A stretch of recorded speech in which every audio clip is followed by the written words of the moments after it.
In the previous episode, Snow told Marbas to take care of his sister Wisteria, and he left from there. At night when darkness prevails, then we see a girl. The girl is terrified and running as if someone is chasing her. At the same time, she stops at the shore of the river. The water is still, but suddenly starts moving as if someone wants to come outside. Her eyes are going to burst out while seeing the colossal monster. He is looking at her and she starts screaming. In the following morning, Marbas and Wisteria reached Warrington. They have come here by train, and Wisteria can locate this place through sniffing. She thinks this place is lovely and happy to come here. Apart from this is the same place where the girl's murder occurred. But they don't know about it. Marbas is looking at the progress of this city. That is all because of industrialization. Wisteria thinks that it will be fantastic to live here, but Marbas is going to make her feel more pleasant things. At the same time, we notice that girl is chasing them, but a little demon named Mori is also with her. When she tells the demon about them, he is ready to do this alone as his contractor. Scene changes when Marbas catches him with his hair and asks the reason for stealing. The little demon doesn't know that Marbas is an immortal demon, because he is in human form. So, he wants to trap him, but Marbas has caught him and is in no mood to leave him. When Wisteria inquires about what is going on, then he reveals that this little demon will steal things from her. Wisteria asks him to leave the demon, but Marbas wants to know the person behind him. Further, he has tried to torment Wisteria, so he wants to teach the lesson to the owner of this demon. Marbas also ties his hair around his neck. Meanwhile, Harriet arrives, who was the contractor of Mori. Marbas thinks his master should be a man, and he is surprised to see a girl. When he tightens his hair again, Harriet shouts to leave Mori, but he has made up a plan on how to deal with them. Also, Wisteria inquires if they can see the things around here. Marbas gives her a positive response. It means she has made a pact with Mori by giving him other things. Marbas puts a condition in front of her. If she wants to save Mori, she must make Wisteria eat. She has gone through a tiresome voyage. That's why she needs food to accumulate her energy, and they need to pay the bill. Also, he shares that Wisteria consumes a lot. Wisteria has gotten embarrassed by listening to it. She also tells him that he doesn't need to disclose this portion. Now, Marbas threatens them if they don't do according to his words. He is planning to take out all Mori's organs. By listening to it, Mori and Harriet are terrified and agree to do anything, because they don't have any other option except this. Scene changes where they are all in the restaurant. Harriet orders 5 sandwiches, but the man cutting the meat ignores him as if he doesn't hear. Harriet returns the wallet to Marbas and asks him to order. She reveals that everyone knows about her stealing business, so they are not talking to her and ignoring her as if they are great. Marbas also understands her situation and takes the purse from her. Also, she takes Wisteria aside and starts communicating with her. Wisteria is also happy talking with her. Meanwhile, Marbas is still watching the girl continuously. He is trying to judge the girl for who she is, but he has jumped to the conclusion and understood. In addition, Mori arrives and asks him to keep a secret. Marbas also wants to refrain from indulging in other matters, so he has decided to keep his mouth shut, and Mori happily goes from here. Marbas is still watching Harriet, who is talking with Wisteria. They are in the hotel at night, and Marbas tells her they need to go from here tomorrow. Wisteria is surprised because they recently arrived here. Now, Marbas is asking her to leave tomorrow. He explains that this city is different from her standard. Further, he wants to avoid trouble here, so they need to move from here. Wisteria, who is glad to meet with Harriet, is depressed because she needs to go from here. She becomes pleased when Marbas discloses that they are going to his friend's place. She also teases him that his friend exists in the world. So, Wisteria is curious and wants to meet the person as soon as possible.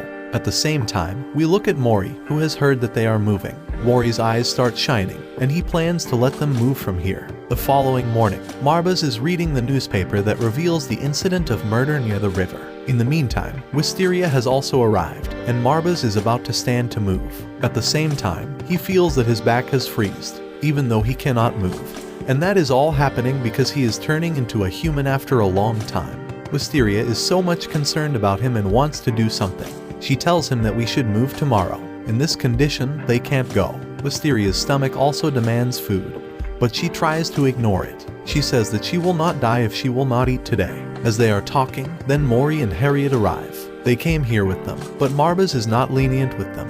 Harriet also reveals that she is coming here because Mori is provoking her to come here. Also, Marbas says that they are about to leave, so they don't need to converse with them. Meanwhile, Wisteria's stomach calls for food, and Harriet starts laughing. She asks them to buy food, knowing they don't have money. However, Mori also discloses that Marbaz is also looking exhausted, so he has made up his mind to become their host. Marbaz also can't present his objection because Wisteria is hungry and he needs to care for her. Scene changes when they take Wisteria outside the building. Mori motivates her to walk but needs clarification because Marbaz is away. He has been tired enough to death, so he wants to rest. Also, Mori motivates her to speak because people don't care about them. Further, they are unable to see the demon, so Wisteria excludes the relation between breath and moves. She is feeling good while spending time with them.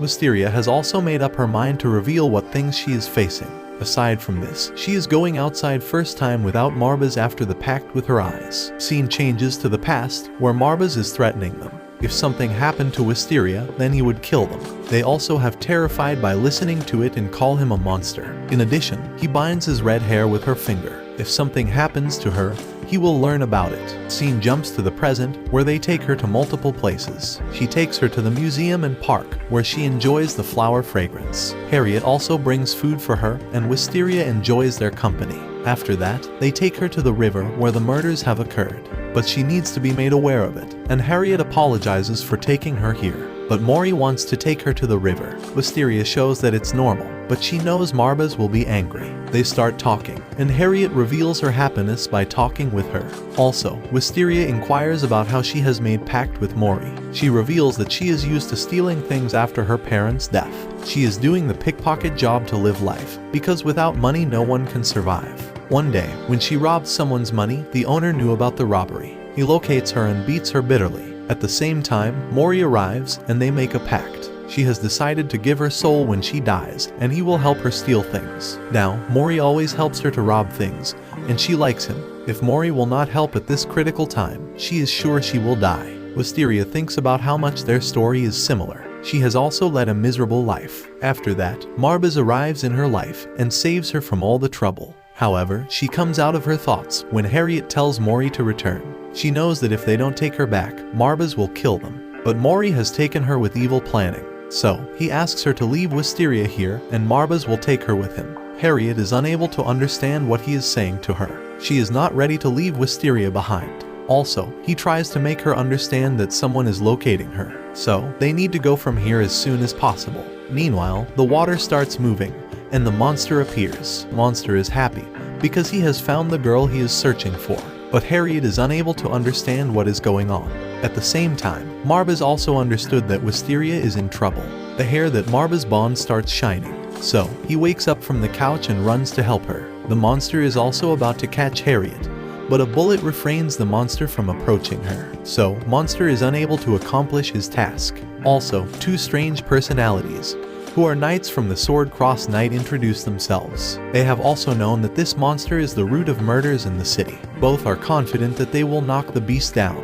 Wisteria repeats the statement and has understood that they belong to her brother. Meanwhile, Demon punches at the ground and Takenami dodges it. The punch has created a massive hole in the ground. Also, the girl shoots the monster in his chest and is wounded, but powerful enough to fight with them again. Now, Takenami has decided to take out his sword. Sword Cross Knight takes out the sword when the need arises, so he thinks that it's the right time to take out the sword. He jumps, takes the sword, and strikes the monster with it. In a fantastic scene, Mori can see that the monster's head has been cut off. He has beaten the monster without any struggle, so he asks Hatiria if they should go from there. When they are about to leave, then Takenami asks them to stop. He has recognized that Wisteria is blind. Also, he can sense strong power in her. He can locate this power through his device. Takenami inquires about the reason why she can be so much powerful. He also thinks she is a demon and is about to take out his sword. At the same time, a strong wind surrounds them and breaks his sword. He is also worried about seeing that how powerful the demon is. In addition, Marbaz apologizes to her for coming late. Takenami has also understood that he is red-haired monster and most potent. The girl with him restrains him from messing with him because his power is unbeatable. However, he is not listening to her. He is going to attack Marbaz, but Marbaz shakes the earth. Miss Kate has gone to the ground and is severely injured. In addition, Takenami has understood that he is far beyond his thinking, but he has a strong belief in his sword. Now, Marbaz tells him to go from here, because he is not powerful enough to beat him. Takenami doesn't lose heart and attacks with his sword, but Marbaz catches the sword with his hair. He becomes astonished and steps back. Marbas thinks about the kind of sword and who can cut his hair. Takenami clears his doubt and reveals that this sword is Japanese katana. This sword is the sharpest in the world. Because of this he gets angry, and his next prey will be Miss Kate. Takenami is still mad and attacks him several times. Marbas is trying to dodge these attacks with his hair, but his hair is still cutting in this effort. At the same time, he turns the sword into 2 pieces because it was weak from the side. When Marbas is going to attack him, Miss Kate appears and shoots at Harriet. But Mori comes in front of her and saves her. Miss Kate says let them go, otherwise her next prey will be a girl. So, Marbas become calm and let them go. But Harriet is weeping bitterly for Mori. When they flee from here, Marbas wants to take their life because they have intentionally tried to harm Wisteria. Wisteria prohibits him from doing this. Meanwhile, Marbas reveals that she is a ghost and everyone is shocked to listen to it. Even Harriet also doesn't know that she is a ghost and dead. Also, Mori reveals that he is trying to save the life who is a ghost. He knows that Harriet is a ghost, but he still protects her. Mori discloses the story of the girl who dies in the river, but she hopes that everyone will die along with her. The demon is also in the river and listens to her desire, and they make a pact in exchange for her life. So, he is killing everyone to fulfill the girl's wish. One day, this monster also kills Harriet, and Mori cannot do anything. Also, Harriet has understood why her wallet is always filled with money. Further, people always ignore her because she is a ghost. She doesn't bother about it, but now she has understood everything. So, she thanks Mori, who is always there to protect her. But Mori blames him for not protecting her, and she has to lose her life. On the contrary, Mori is happy, because she has spent the most valuable time with Mori. Now, she has decided to do something for him. She tells him to consume her soul, but he is not ready to do it, because if he does, he will not be eligible to see her again. In addition, she will disappear from the world. But she convinces him that she will be the part of his body, and Harriet happily wants to do it. Harriet also reveals that when she is in a critical situation, God doesn't appear to help her. In reality, it is Mori who has helped her a lot, and also has given her the true meaning of life. So, she wants to do something for him by giving her soul to him. She says that they will be all together when they will apart. Harriet also hugs him, and Mori reveals that he thinks that he has tricked her. He is a weak demon, and no one wants to make a pact with her. After spending time with her, he feels that it's a pleasant moment that he is spending with her. Mori is continuously weeping and sharing deep thoughts in his heart. Harriet also says that her feeling is also not different from his. At the same time, she starts disappearing from this place. When she disappears, he takes her hat with him and returns. Wisteria starts weeping because she thinks that their situation is also the same. But Marbas clears his doubt that Harriet has made a pact with a weak demon. On the contrary, she has interacted with the strongest demon who can protect her. Even no one is daring enough to cast an evil eye on her. He also feels pity for Harriet, who has gone but taught him a lot. He thinks that humans are fragile, but they create a connection with a demon. Some connection he is feeling for Wisteria and also enjoying her company. Marbas tells her that Harriet was smiling at the last moment, which is shocking. This is how the 3rd episode of the Tale of Outcasts ends. If you want the 4th part, comment below with the Immortal Demon Part 4. And for the previous part, watch the video of left side or check pinned comment. Also, subscribe to Annie Summary for more anime recaps.